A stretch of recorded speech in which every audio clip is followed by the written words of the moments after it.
Hello बच्चा party, एक बार फिर से स्वागत है आपका अपना यूट्यूब चैनल में, जिसमें हम बात कर रहे हैं ट्वेल्थ के सिलेबस की। आज का हमारा नई यूनिट है, आज का हमारा नया टॉपिक है यूनिट 4 केमिकल काइनेटिक्स। बेटा जी, लॉकडाउन के चलते या कोविड-19 के वजह से सिलेबस कुछ रिड्यूस हो गया है। रिड्यूस होकर जो सिलेबस बचा है इस साल, जो इस सेशन में हमें पढ़ना है 2020 और 21 के लिए, वो आपको स्क्रीन पे दिखाई दे रहा है। रेट ऑफ रिएक्शन पढ़ना है, जिसमें एवरेज और इंस्टेंटेनियस रेट ऑफ रिएक्शन की स्टडी करनी है।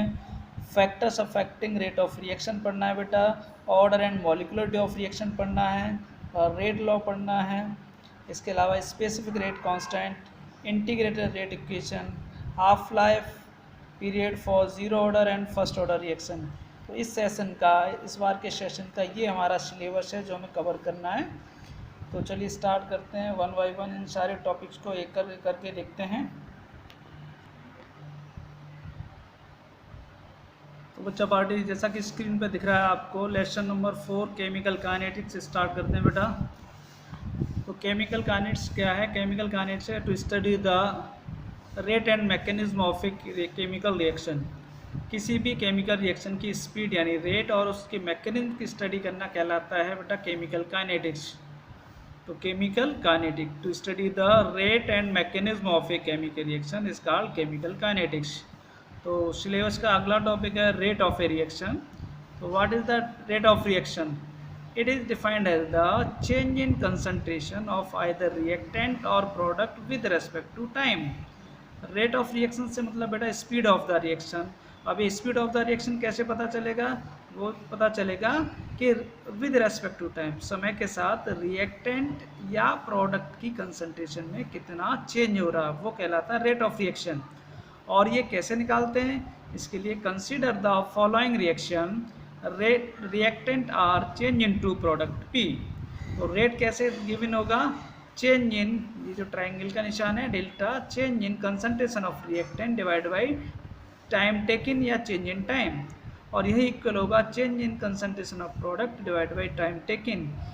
रिएक्टेंट के केस में जो नेगेटिव साइन है वो इंडिकेट कर रहा है कि decrease in concentration with respect to time. जैसे जैसे हम रिएक्शन करते हैं तो रिएक्टेंट की कंसंट्रेशन डिक्रीज होती है, तो फाइनल माइनस इनिशियल करेंगे तो जो आंसर आएगा वो नेगेटिव में आएगा। चूँकि रेट कभी भी नेगेटिव में नहीं होती, तो रिएक्टेंट के केस में अपने आप से पहले से नेगेटिव साइन लेके चलते हैं। तो minus change in concentration of reactant divide by time taken. Here negative sign indicates the decrease in concentration of reactant. तो बेटा ये जो दे रखा है हमने, डेल्टा आर इजकल टू क्या है? Delta molar concentration of R, delta molar concentration of P, change in molar concentration of reactant, and delta P change in molar concentration of product. चलिए, the rate of reaction can be represented in the following two ways. किसी भी reaction की rate two type से express की जाती है। एक है एवरेज रेट ऑफ रिएक्शन। बेटा एवरेज रेट ऑफ रिएक्शन का मतलब होता है total change divide by total time taken, यानी rate of reaction after definite और लॉन्ग चेंज। रिएक्शन आपने स्टार्ट की, कंप्लीट हो गई, टोटल कितना चेंज हुआ डिवाइड बाई टोटल कितना टाइम लगा, वो कहलाता है एवरेज रेट ऑफ रिएक्शन। और इंस्टेंटेनियस रेट ऑफ रिएक्शन क्या होता है? Minute change divide by time taken.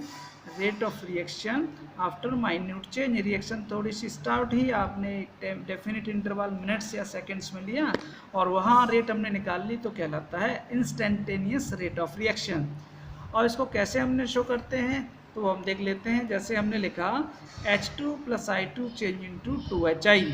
तो average rate of reaction can be written as rate is equal to minus change in either concentration of hydrogen divided by time taken or minus change in concentration of iodine divided by time taken। यहाँ hydrogen और iodine reactant है तो हमने case में लिया minus sign. Equal to किसका होगा? Change in concentration of HI divide by time taken. यहाँ जो कॉफिशिएंट है वो 1/2 1/3 इसमें आ जाता है। यहाँ 2HI है तो 1/2 लिखा, अगर 3 होता तो 1/3 लिखा है।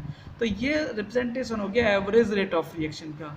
अब अगर इसको हमें इंस्टेंटेनियस में कन्वर्ट करना तो सब कुछ सेम रहेगा।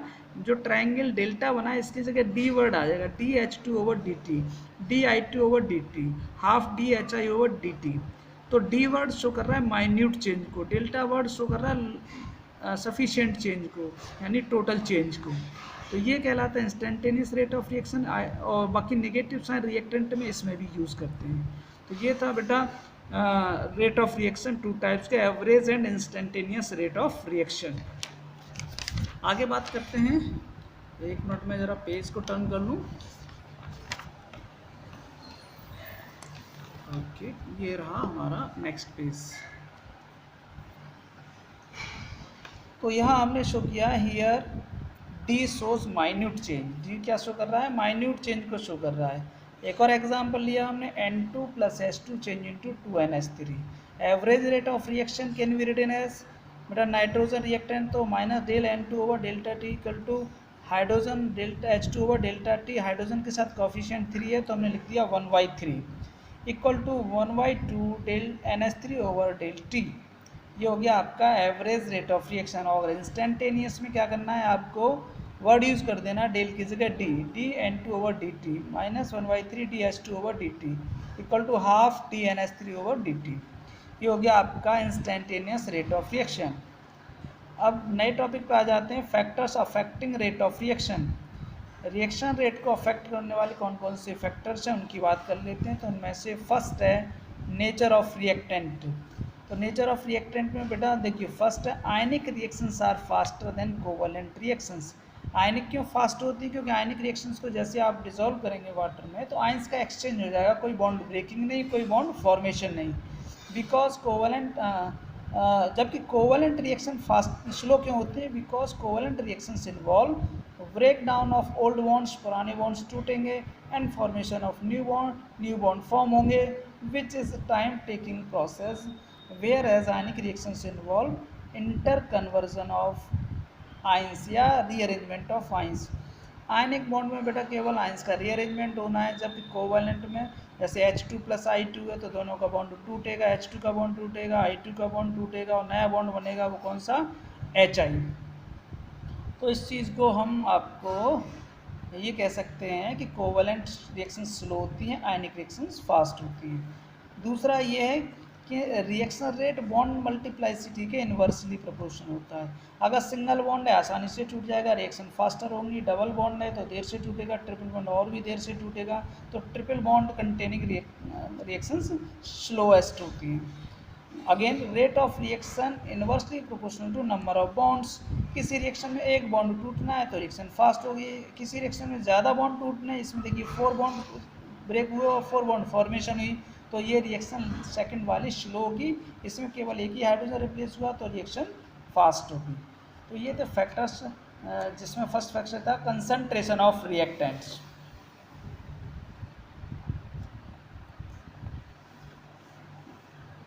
Here the first reaction occurs faster in comparison to second because the number of bonds broken is less in first reaction as compared to the second, जो भी एग्जाम्पल हमने पढ़ा था। चलिए सेकंड फैक्टर है concentration of reactants.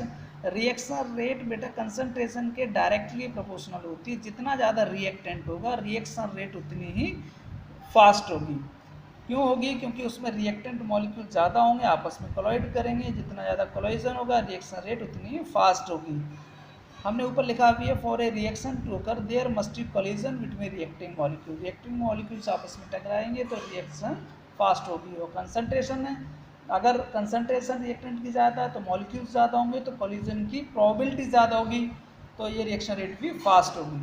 Now third factor effect of temperature. बेटा temperature अगर हम इंक्रीज करते हैं तो मॉलिक्यूल्स की काइनेटिक एनर्जी बढ़ जाएगी, एज ए रिजल्ट मॉलिक्यूल्स का मूवमेंट बढ़ जाएगा। मूवमेंट बढ़ जाएगा तो नंबर ऑफ कॉलिजन्स इंक्रीज हो जाएंगे, तो नंबर ऑफ कॉलिजन्स इंक्रीज हो जाएंगे तो रिएक्शन रेट भी इंक्रीज हो जाएगा। इन शॉर्ट वी कैन से क्या कि rate is directly proportional to temperature of reaction. One more thing, अगर हम कंसंट्रेशन को इंक्रीज, टेम्परेचर को इंक्रीज कर देते हैं तो 10 डिग्री सेल्सियस जैसी टेम्परेचर इंक्रीज हुआ तो रिएक्शन रेट पहले से ऑलमोस्ट डबल हो जाती है बेटा। रिएक्शन रेट डबल हो जाती है। जैसे हमने रेट एक 25 डिग्री सेल्सियस पे रेट R और 10 डिग्री सेल्सियस यानी 35 डिग्री सेल्सियस कर दिया तो रेट पहले से डबल यानी 2R हो जाएगी। तो 25 डिग्री सेल्सियस पे जो रेट कांस्टेंट होगा K25 और 35 पर होगा K35, इनकी value almost double two triple आती है बेटा, डबल टू ट्रिपल। तो इसको बोलते हैं टेम्परेचर कोफिशिएंट, यानी ratio of rate constant at interval of 10 degree Celsius is known as temperature coefficient and its value is about 2 to 3। तो ये हमने डेफिनेशन भी लिख दी। अब नेक्स्ट फैक्टर है इफेक्ट ऑफ प्रेशर। तो मैं आपको बता दूं, रेट जो होती है वो प्रेशर के डायरेक्टली प्रोपोर्शनल होती है। क्यों होगा? जैसे जैसे हम प्रेशर अप्लाई करेंगे तो molecules come close to each other, molecules एक दूसरे के नज़दीक आएंगे तो leading to increase in molecular collisions, molecular collisions increase होंगे और मॉलिकुलर कोलिजन्स इंक्रीज होंगे, that means rate of reaction भी इंक्रीज होगी। तो ये था हमारा fourth factor, effect of pressure. अब नेक्स्ट फैक्टर की बात करते हैं बेटा, सरफेस एरिया। सरफेस एरिया बेटा फिर से वही वाली बात है, reaction rate is directly proportional to the surface area. और सरफेस एरिया बेटा कैसे इंक्रीज कर सकते हैं? बाई सब डिवाइडिंग इनटू स्मॉल पीसेस। अगर हमारे पास रिएक्टेंट बड़ा सा पीस है, उसकी बजाय उसी रिएक्टेंट को स्मॉल पीसेस में कट कर लें तो रिएक्शन रेट बढ़ जाएगी। क्यों बढ़ जाएगी? क्योंकि रिएक्टेंट का सरफेस एरिया बढ़ गया। नेक्स्ट फैक्टर है प्रेजेंस ऑफ कैटालिस्ट। कैटालिस्ट बेटा 10th स्टैंडर्ड तक आपने पढ़ा, वो सबस्टेंस जो रिएक्शन रेट को बढ़ा देता है। नहीं, अब हम ये जानते हैं catalyst is substance which change the rate of reaction without change itself. तो कैटालिस्ट रिएक्शन रेट को चेंज कर देता है, वो उसकी नेचर पे डिपेंड करता है कि पॉजिटिव कैटालिस्ट है तो इंक्रीज करेगा और नेगेटिव कैटालिस्ट है तो डिक्रीज करेगा। फिर से देखो यहाँ पे, a catalyst change the rate of reaction, positive catalyst increases the rate of reaction while a negative catalyst decreases the rate of reaction. In short we can say catalyst change the rate of reaction, positive है तो increase कर देगा, negative है तो decrease कर देगा। Next factor बेटा presence of radiations और सनलाइट। ये केवल उनके लिए है जो फोटोकेमिकल रिएक्शंस होती हैं। कुछ रिएक्शंस होती हैं जो सनलाइट की प्रेजेंस में फास्टर होती हैं, सनलाइट के एब्सेंस में वेरी स्लो या ऑलमोस्ट ज़ीरो होती हैं, उनको बोलते हैं फोटोकेमिकल रिएक्शंस। वो रिएक्शंस जो किसकी प्रेजेंस में होती है? रेडिएशंस में, चाहे वो यूवी रेडिएशंस हो, विजिबल हो या अदर रेडिएशंस। और उनमें से एक सिंपल सा एग्जांपल है फोटोसिंथेसिस। 6CO2 + 12H2O सनलाइट की प्रेजेंस में, और क्लोरोफिल, सनलाइट और क्लोरोफिल। सनलाइट के लिए या तो सनलाइट लिखो या फिर हम लिखेंगे H यानी सनलाइट, एनर्जी ऑफ फोटोन, तो बन जाएगा कार्बोहाइड्रेट C6H12O6 + 6H2O + 6O2। तो आप जानते हैं फोटोसिंथेसिस सनलाइट की प्रेजेंस में वेरी स्लो या ऑलमोस्ट जीरो होती है, तो ये फोटोसिंथेसिस रिएक्शन होगी, फोटो केमिकल रिएक्शन होगी। ऐसे ही H2 + Cl2 सनलाइट की प्रेजेंस में कंबाइन करते हैं 2HCl H2 + Br2 to give HBr in presence of sunlight, 2AgBr in presence of sunlight gives 2Ag + Br2। तो ये सारी रिएक्शंस कहलाती हैं फोटोकेमिकल रिएक्शंस, और इनके लिए रेडिएशंस का होना या सनलाइट का होना कंपलसरी है। और लास्ट वाली क्वेश्चन क्या लिखा है? Used in photography. फोटोग्राफी में जो नेगेटिव होती है, अब तो डिजिटल फोटोग्राफी ज़रूरत नहीं है, लेकिन एक्सरे वाली फिल्म पर या पहले जो पुराने कैमरे आते थे उनके जो रॉल नेगेटिव डालते थे उस पर कोलॉइडल AgBr होता था, जो इस तरह से डिकम्पोज हो जाता था सनलाइट की प्रेजेंस में। तो ये थे बेटा factors affecting rate of reaction. अगला टॉपिक हमारा लॉ ऑफ मास एक्शन। तो बड़ा सिंपल सा है, लॉ ऑफ मास एक्शन, जितना मास होगा उतना ही एक्शन होगा। मास से मतलब कंसंट्रेशन, जितनी ज़्यादा कंसंट्रेशन होगी, एक्शन से मतलब रिएक्शन रेट उतनी फास्ट होगी। तो according to this law, the rate of a chemical reaction directly proportional to the product of molar concentration. Molar concentration की जगह यूज़ किया जाता है active masses, molar concentration of reactant, यानी किसी भी रिएक्शन की रेट। जैसे हमने ये लिख दिया ABC और इसके कोएफिशिएंट लिख दिए PQR, तो रेट जो होगी ए की कंसंट्रेशन, बी की कंसंट्रेशन, सी की कंसंट्रेशन के डायरेक्टली प्रोपोर्शनल होगी, और पावर हमने कोएफिशिएंट को लिख दिया PQR में। तो rate is equal to K, concentration पे पावर P, B पे Q और C पे R। Here K is known as rate constant. फिर से सुनो, लॉ ऑफ मास एक्शन का मतलब जितना मास होगा उतना एक्शन होगा। मास से मतलब कंसंट्रेशन, कौन सी कंसंट्रेशन? Molar concentration. तो किसी भी रिएक्शन की रेट रिएक्टेंट के मोलर कंसंट्रेशन के डायरेक्टली प्रोपोर्शनल होती है। प्रोपोर्शनलिटी हटाएंगे तो कांस्टेंट आ जाएगा K, और इस K को बोलते हैं रेट कांस्टेंट। और ये लॉ कहलाता है लॉ ऑफ मास एक्शन। जितना मास उतना ही एक्शन। मास से मतलब कंसंट्रेशन, एक्शन से मतलब रिएक्शन रेट। तो हमने यहाँ लिख भी दिया here K is rate constant और velocity constant which can be defined as. K को अगर डिफाइन करना हो तो कंसंट्रेशन ए बी सी की क्या रखते हैं, यूनिट लिखते हैं। तो रेट इज इक्वल टू क्या हो जाएगा, K. That is rate constant is the rate of reaction when the reactants have unit concentration. It is also known as specific reaction rate. इसको हम स्पेसिफिक रिएक्शन रेट बोलते हैं और के को बोलेंगे स्पेसिफिक रिएक्शन रेट कांस्टेंट। के को क्या बोलेंगे इस कंडीशन में, specific reaction rate constant. Okay, तो ये था बेटा जी रेट कांस्टेंट। इसी कैरेक्टरिस्टिक्स क्या है इनकी बात कर लेते हैं। कैरेक्टरिस्टिक के मतलब है लार्जर द वैल्यू ऑफ के faster will be the reaction और वाइस वर्सा। यानी के की वैल्यू जितनी ज़्यादा होगी रिएक्शन उतनी फास्ट होगी, अगर के की वैल्यू कम है तो रिएक्शन स्लो।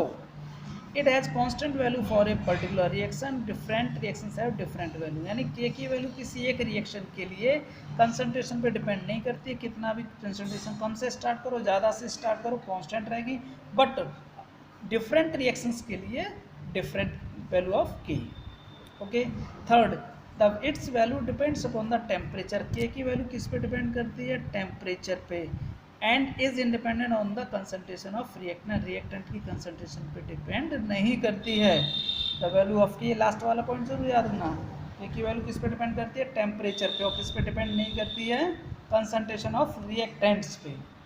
चलिए बात कर लेते हैं difference between rate of reaction and reaction rate constant. तो हमने एक साइड रिएक्शन रेट ले लिया, एक side reaction rate constant.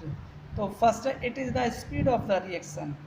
Reaction rate क्या, स्पीड। स्पीड का मतलब decrease in concentration of reactant और increase in concentration of product with respect to time. Time के साथ रिएक्टेंट का कितना कम हो रहा है या प्रोडक्ट कितना इंक्रीज हो रहा है वो कहलाता है स्पीड ऑफ द रिएक्शन। और रेट कांस्टेंट क्या है, it is the rate when reactants have unit concentration. Okay, rate is equal to K जब रिएक्टेंट्स की कंसंट्रेशन क्या हो, unity. Second, it depends upon the initial concentration of reactant. यानी reaction rate concentration पर depend करती है, directly proportional होती है, जबकि के की वैल्यू कंसंट्रेशन पर डिपेंड नहीं करती है। रिएक्शन रेट की जो यूनिट होगी हमेशा मोल्स पर लीटर पर टाइम होगी। रिएक्शन रेट की यूनिट क्या होगी, moles per litre and time inverse. जबकि इसकी यूनिट रेट कांस्टेंट की यूनिट ऑर्डर पे डिपेंड करती है, वो अलग अलग ऑर्डर के लिए अलग होती है। अगर हम बेटा यूनिट की बात करें रिएक्शन रेट की, तो यूनिट तो बेटा चेंज इन कंसंट्रेशन में इस केस पर आ जाता हूँ। जैसे हमारे पास ये है रिएक्शन रेट, ये है change in concentration of either reactant और प्रोडक्ट। तो प्रोडक्ट इसकी यूनिट क्या होगी कंसंट्रेशन की, मोल्स पर लीटर, और टाइम की ये हो गया सेकंड इनवर्स। तो ये हो गई यूनिट किसकी, रेट ऑफ रिएक्शन की। चलिए वापस आ जाते हैं, डिफरेंस हमारे पास चल रहा था, डिफरेंस हो गया।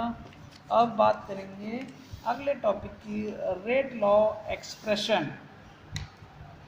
तो रेट लॉ एक्सप्रेशन बेटा क्या है, the mathematical expression which represents the experimentally observed rate of the reaction in terms of concentration of reactants।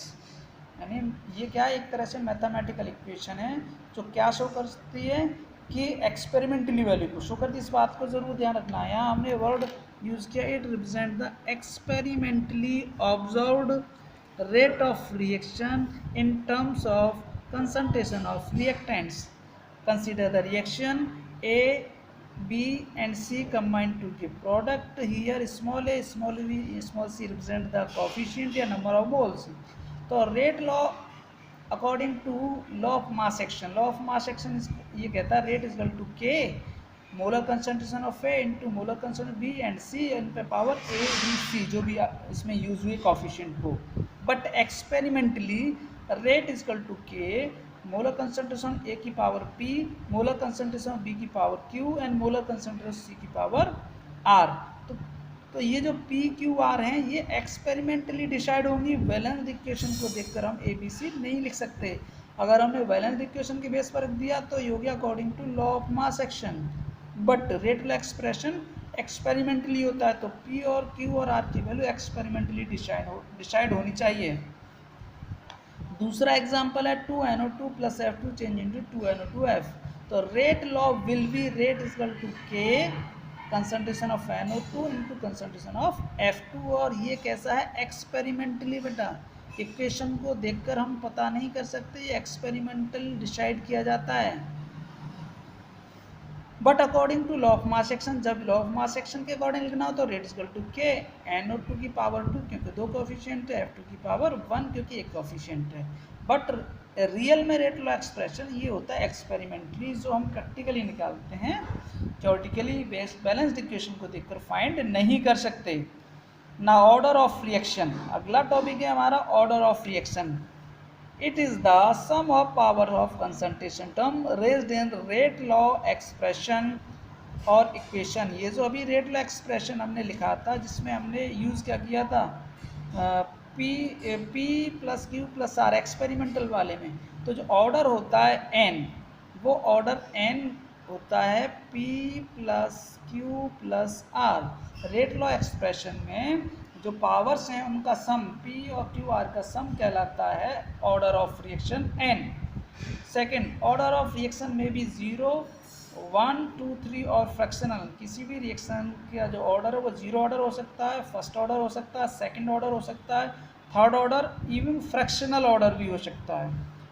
Next है ऑर्डर से related, order of a reaction is an experimentally phenomena so it can't be calculated with the help of balance chemical equation. अगर हमने आपको लिख दिया बेटा H2 plus I2 change into 2HI, अब order बताइए, तो हम नहीं पता कर सकते जब तक हमारे पास रेट लॉ एक्सप्रेशन ना हो। और रेट लॉ एक्सप्रेशन कैसे निकाला जाता है experimentally. Okay, now the reaction which get completed in only one step is called elementary reaction. वो रिएक्शन जो एक ही स्टेप में कंप्लीट हो जाती है उसको बोलते हैं elementary reaction. For complex reaction, complex का मतलब जो मोर देन वन स्टेप में प्रोसीड होती हैं, slow step will be the rate determining step and is known as elementary step. बेटा समझना इस बात को, एलिमेंट्री स्टेप किया, इसका स्टेप वर्ड बोल रहे हैं, इसका मतलब वो रिएक्शन कॉम्प्लेक्स एक से ज़्यादा स्टेप में हो रही है, और उसमें से जो स्लो स्टेप होता है वो एलिमेंट्री स्टेप होता है। स्लो स्टेप एलिमेंट्री स्टेप होता है, और एलिमेंट्री रिएक्शन का मतलब रिएक्शन एक ही स्टेप में कंप्लीट हो गई है। एक स्टेप में कंप्लीट नहीं हुई तो मोर देन वन स्टेप है, तो उनमें से जो स्लो स्टेप है वो रेट डिटरमाइनिंग स्टेप होगा, और उसी को बोलते हैं elementary step. Okay, now order of reaction is donated by n। Order of reaction को स्मॉल n से डिनोट किया जाता है, तो वैल्यू ऑफ n क्या विच में बी आइदर 0, 1, 2, 3 और फ्रैक्शनल का मतलब 1/2, 1/3 एटसेट्रा। तो ये था ऑर्डर ऑफ रिएक्शन। क्या क्या याद रखना है, एक्सपेरिमेंटल फिनोमेना, बैलेंस इक्वेशन को देखकर फाइंड नहीं कर सकते। किसको देखकर फाइंड कर सकते हैं, केवल और केवल रेट लॉ एक्सप्रेशन को, जो कि एक्सपेरिमेंटल होता है। चलिए कुछ रिएक्शंस के एग्जांपल दे देता हूँ। ये ऑर्डर ऑफ रिएक्शन में फर्स्ट है जीरो ऑर्डर रिएक्शन, वो रिएक्शन जिसमें रिएक्शन रेट कंसंट्रेशन पे डिपेंड नहीं करती है।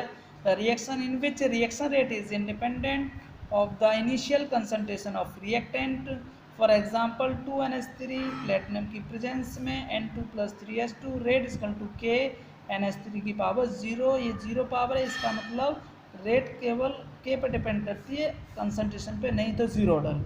2HI in presence of gold H2 plus I2, तो rate is equal to K HI की power 0, that means 0 order reaction. All photochemical reactions are 0 order reaction. 0 order क्यों होती हैं, क्योंकि वो केवल इंटेंसिटी पे डिपेंड करती है, रेडिएशंस की, न कि इस बात पर कंसंट्रेशन कितना है। ओके, फर्स्ट ऑर्डर रिएक्शन का एग्जांपल है the reaction which in which reaction rate depends upon the first power. First order reaction है तो फर्स्ट पावर, सेकंड ऑर्डर होगी तो सेकंड, थर्ड ऑर्डर तो थर्ड पावर, फ्रैक्शनल ऑर्डर होगी तो fractional power. तो हम एक ही से डेफिनेशन बना लेंगे, the reactions in which reaction rate depends upon the first power of concentration of reactants are called first order reactions. Example N2O5 change into 2NO2 plus half O2, तो rate is equal to K concentration of N2O5 पे power कितना 1, ये first order. आप बेटा फिर दिमाग में ये चल रहा होगा ये कहाँ से आया, ये अभी मैं फिर बता रहा हूँ, ये एक्सपेरिमेंटल है, आपको गिवन नहीं होगा। क्वेश्चन में अगर आपको ऑर्डर पता करना होगा तो ये गिवन होगा, इस पर जो पावर है उनका सम कर दो, ऑर्डर हो जाएगा। और यहाँ एग्जाम्पल आपको याद करने पड़ेंगे। H2O2 change into H2 plus half O2 rate is equal to K concentration of H2O2, ये फिर से एक्सपेरिमेंटल है तो H2O2 पावर 1 है first order. Same here NH4NO2 change into N2 plus 2H2 rate is equal to K NH4NO2 power 1 यानी first order. और याद रखने वाली बात है radio active disintegration is first order reaction. जब कभी भी न्यूमेरिकल में रेडियो एक्टिविटी वर्ड आ जाए तो इसका मतलब वो फर्स्ट ऑर्डर रिएक्शन है। अब सेकंड ऑर्डर रिएक्शंस के एग्जांपल देखते हैं। डेफिनेशन वही होगी, the reaction in which a reaction rate depends upon the second power of concentration of reactants are called second order reactions. For example 2NO2 change into 2NO plus O2 rate is equal to K NO2 पे power 2, H2 plus I2 rate is equal to K concentration of H2 concentration of I2 H2 power 1 I2 पे power 1, तो n is equal to क्या हो जाएगा 1 plus 1 is equal to second order. तो ये second order का example थे। अब मैं आपके पास ले चलता हूँ third order reactions. The reactions in which the reaction rate depends upon the third power of concentration of reactant.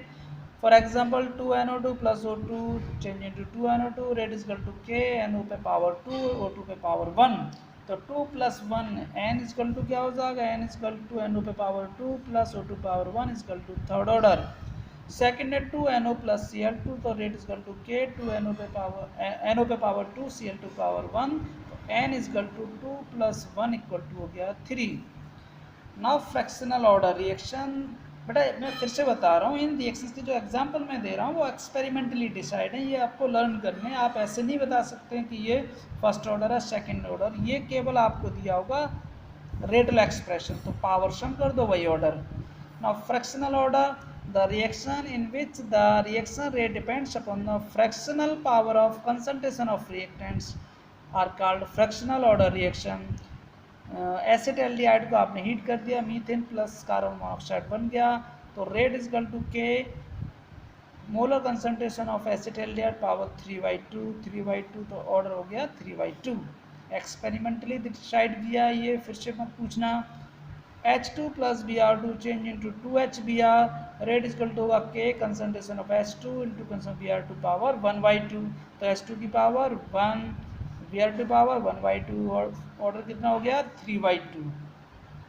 ये था all about order of reaction. बेटा बात करते हैं molecularity of the reaction.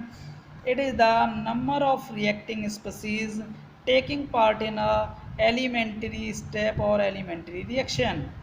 Number of species taking part in a elementary reaction which must be colloid simultaneously in order to bring about a chemical change is called molecularity of reaction।